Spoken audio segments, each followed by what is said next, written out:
Shalom Bapak Ibu Saudara yang dikasihi Tuhan. Seri pengajaran hari ini berjudul Masa Hidup Manusia.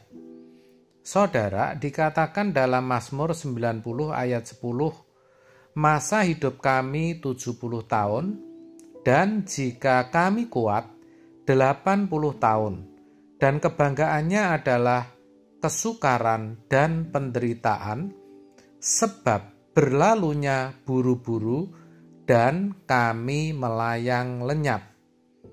Demikianlah kebenaran Alkitab. Masa hidup atau umur manusia 70 tahun, dan kalaupun kuat bisa sampai 80 tahun. Alkitab berkata kebanggaannya adalah kesukaran dan penderitaan. Itu tidak bisa disangkal, apalagi bagi mereka yang tidak memelihara tubuhnya dengan baik ketika masih muda, tidak memiliki pola makan yang benar, dan minuman yang tidak seharusnya diminum. Juga hidup sembarangan dan tidak pernah berolahraga. Orang seperti ini bukan saja tidak mungkin akan mengalami penderitaan dan sakit penyakit di masa tuanya, tetapi juga bisa jadi tidak bisa mencapai usia 70 tahun. Kenyataan ini bisa kita lihat betapa banyaknya sekarang ini orang meninggal di usia muda, tidak lagi sampai 70 tahun, bahkan 50 tahun pun tidak. Kalaupun mencapai umur 70 tahun atau lebih, tadi dikatakan itu pun berlalunya buru-buru dan akan segera lenyap. Jadi, bersyukur saudaraku kalau hari ini ketika saudara masih bisa mendengarkan renungan ini, berarti saudara masih diberi kesempatan hidup. Tentu itu anugerah dan kemurahan Tuhan yang luar biasa dan sangat berharga. Tetapi satu hal yang harus kita ingat, semua akan berlalu buru-buru dan hidup kita akan segera berakhir. Itu bukan saya yang berkata, tapi firman Tuhan. Bisa jadi sisa hidup kita tinggal 20 tahun, 10 tahun, 5 tahun, 1 tahun, 1 bulan, 1 minggu, 2 hari, 1 hari, atau mungkin tinggal beberapa jam saja. Tidak ada yang tahu, saudara, dan tidak ada yang berani menjamin. Saya katakan seperti itu bukan bermaksud menakut-nakuti, tetapi itu merupakan realitas, bahkan realitas yang paling dekat dengan kita.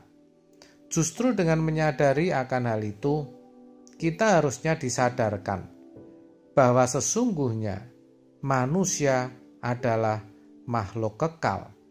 Hidup manusia tidak selesai dan berakhir sebatas kubur. Manusia berbeda dengan binatang yang tidak memiliki kesadaran kekal, dan begitu mati, semuanya berakhir. Manusia memiliki kesadaran kekal, saudara, yang artinya setelah menutup mata di dunia ini, kesadaran manusia masih ada, dan manusia akan melihat kekekalan. Lukas 16 ayat 27-28. Kata orang itu, "Kalau demikian, aku minta kepadamu, Bapak, supaya engkau menyuruh dia ke rumah ayahku, sebab masih ada 5 orang saudaraku, supaya ia memperingati mereka dengan sungguh-sungguh, agar mereka jangan masuk kelak ke dalam tempat penderitaan ini."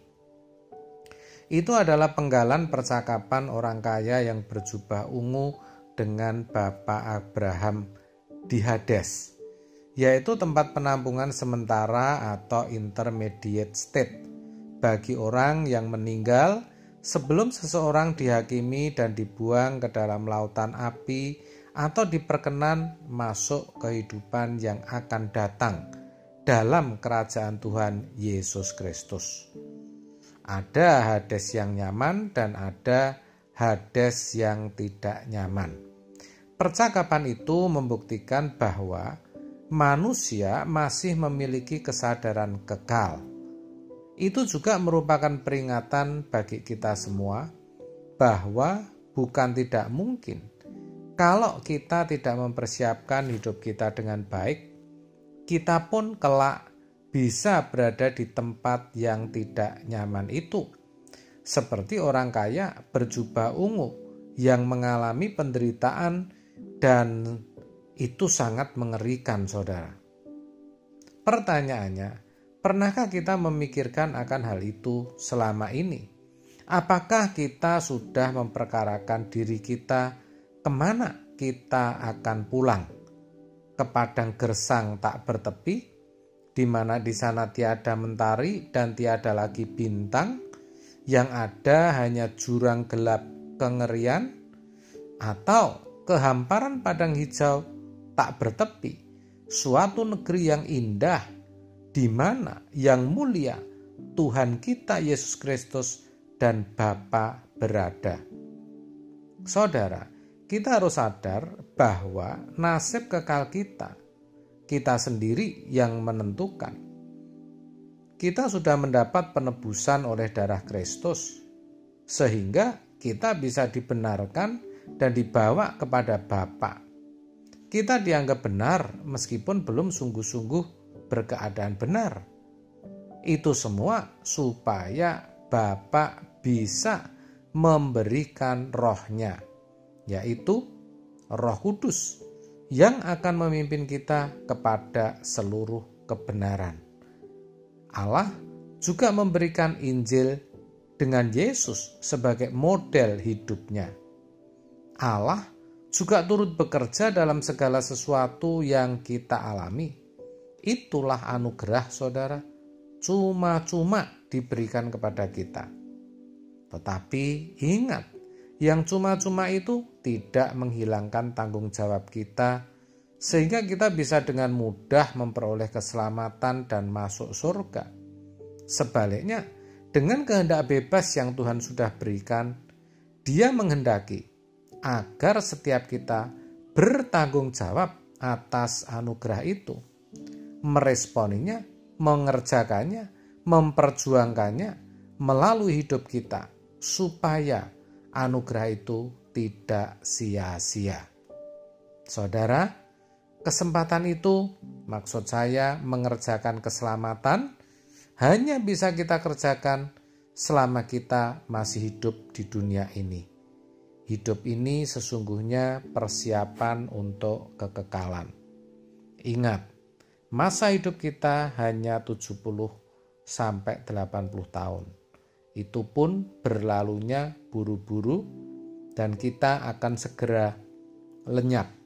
Kita pun tidak tahu kapan hidup ini akan berakhir. Jadi mari saudara, mulai hari ini jangan sia-siakan hidup ini.